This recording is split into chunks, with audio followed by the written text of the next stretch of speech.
Friends. This is my friend Teddy, the very first engaged dog of the week that we ever had. And Teddy is appreciating the go find game, which simply means we take a couple pieces of kibble or treats and sprinkle them down on the ground in grass, leaves, etc. And then we tell them to go find. The benefit of this is he's busy, and now I can chat to you while he burns a little bit of energy and does something constructive. And so the fitness tip of the week that Teddy's going to help me demonstrate in just a moment is an exercise that you can do to build your relationship with your dog, to build their recall, also called come when called, right? Their ability to come back to you in any situation. And it's also going to build your legs, your hamstrings, your calves, your ankles, your toes, the strength, the mobility, the coordination. All of these things we're going to do in a really simple exercise. Keep in mind, the goal when you're training your dog, you're working with your dog, always meet yourself and them where they're at from moment to moment. So at any point that they seem overstimulated or over threshold, you simply want to take a break, pivot, and regroup. You might take a break with the go find game. For them, this is highly meditative. Sniffing and rooting requires a lot of sniffing, a lot of breathing, a lot of slowing things down. And so this can help them bring the energy down, bring the emotion down, and regroup. And then perhaps you can revisit the training exercise, or maybe you pivot to something different entirely. What you need for this exercise, you need some kibble, either what they eat typically, or you can get something off of our Amazon wish list. We love carnivore kibble. We also love open farm raw coated kibble. And then you need higher incentive treats, teeny tiny pieces. So today I have some beef liver, I have some chicken, I have some Bark Box cheese and bacon treats. I have all kinds of good things. We're going to use pieces just the size of the tip of our thumbnail, because all we're doing is making a connection with we like that behavior and we want to see it repeated. And what we'll do, we're going to do one version of the exercise and then a different version. And you can either do it in the way that I'm doing it, start it and then evolve it, or you can do one or the other. It's just personal preference. You're going to get the same results from either, but your dog might appreciate and have more fun with one over the other. So just know that. So looks like, good timing, Teddy, good boy. Looks like Teddy is done with his game of go find just in time, because all I'm going to do is start to move backward. Now, from the workout perspective, the human workout, exercise, and safety along with it, stay high on your toes. Make sure you have an area behind you that you know is open. There's not a lot of divots in the ground or bumps and things. And you can safely move back pretty quickly. You also want to stay light on your feet. Soft knees, keep the toes, keep high on the toes, keep the ankles loose, and then move. At first, we're not going to say anything. We're just going to see what he does, okay?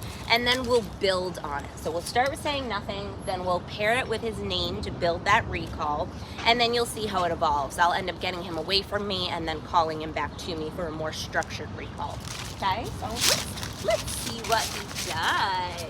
What's he going to do this morning?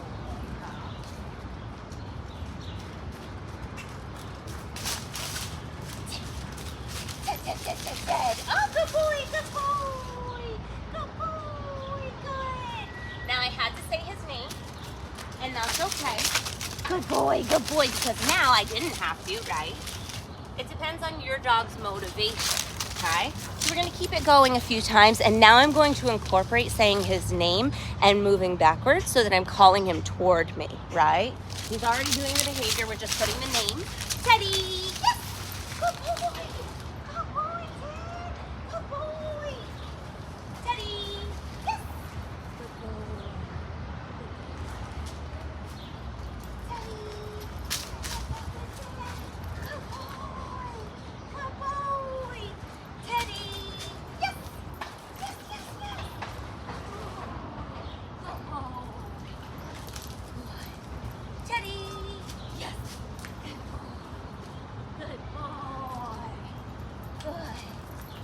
Now we're going to evolve it, okay?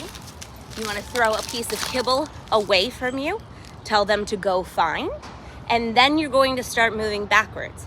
As he finishes the treat and naturally looks to me, that's when I'm going to say his name so that I can, 1, mark and reward that eye contact, and 2, continue to build that recall and that awareness that the human handler, in this moment, me, is the most rewarding, exciting, engaging thing in his environment. So we'll show you what it looks like.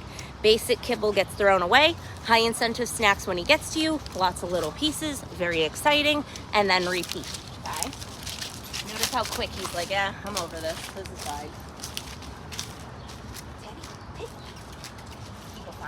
Good.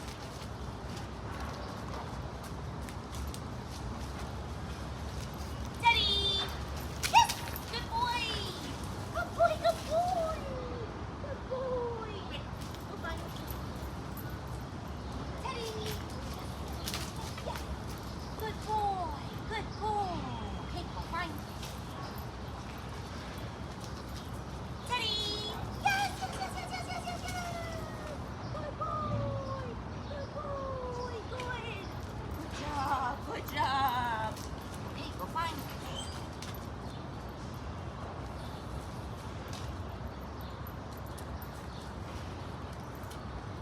Teddy! Yes, yes, yes, yes, yes! Good boy, good boy! Good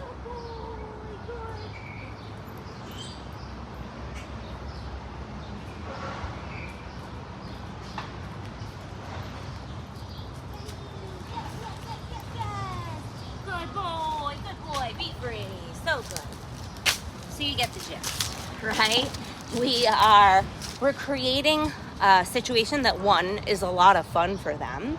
They learn that we are really rewarding because not only are we moving quickly away from them, they like movement, they like to chase, but we're using that high pitch, we're cheering them on, they're getting lots of little high incentive snacks when they meet us. Food is a life-sustaining resource, and so if your dog is not food motivated, reach out, let's talk about it. There's a reason for that, and it's something we can work on. Most dogs, barring like a pretty significant medical issue, should be food motivated because, again, it's a life-sustaining resource. So we simply have to teach them how to work for their reward, and that's something we can work on. That said, keep the exercises short, fun, have fun with it. Keep it engaging and light. If and when you start to get frustrated, they start to get frustrated, either of you lose it, pivot. Take it a step back, go do something different, either the go find game. He's looking for treats that he couldn't find before. That's what's happening. There was a couple of times that I threw a piece of kibble away and he couldn't find it, so now he's revisiting because he is that smart, this guy.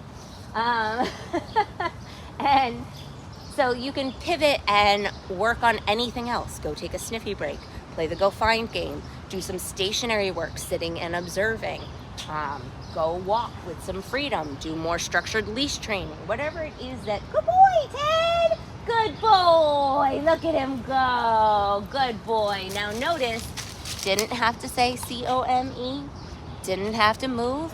He locked eyes with me and he went, oh, I want to go see her because I remember we just had a heck of a lot of fun and she gave me a really good snack. So let me come on over. And that's what we want. We want our dogs to be excited to be with us. We want them to know that it's rewarding and that it pays for them. The reality is, if we weren't paid, if we weren't incentivized or rewarded in some way for the things that we do, whether that's work or anything else, we wouldn't do it for long, right? And similarly, they need to be motivated, incentivized accordingly.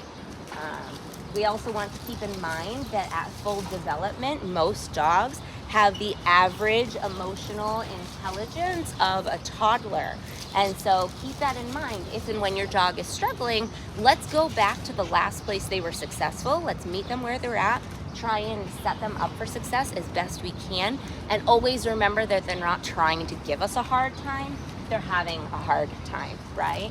You wouldn't, if your 2-year-old was chewing on your shoe or anything they shouldn't chew on, right? Because kids explore the world with their mouth just as dogs do. You wouldn't spray that kid with vinegar or water or put a shock collar on them or a pinch collar or anything. You wouldn't do that. And yet there's a big part of our population that doesn't think twice about suggesting doing such things to our dogs who, again, have about the emotional and developmental intelligence of the average toddler. So luckily, I know my engaged dog members are not that part of dog owners, and I am so grateful for that. I'm grateful that you are part of our pack, that you are enjoying our newsletter and our blog and our social media content, and hopefully learning along with us so that you and your pup can have your happiest and healthiest relationships together. So I'm gonna go, yeah, you're having so much fun. Can you tell he's snack motivated? Until next time, friends.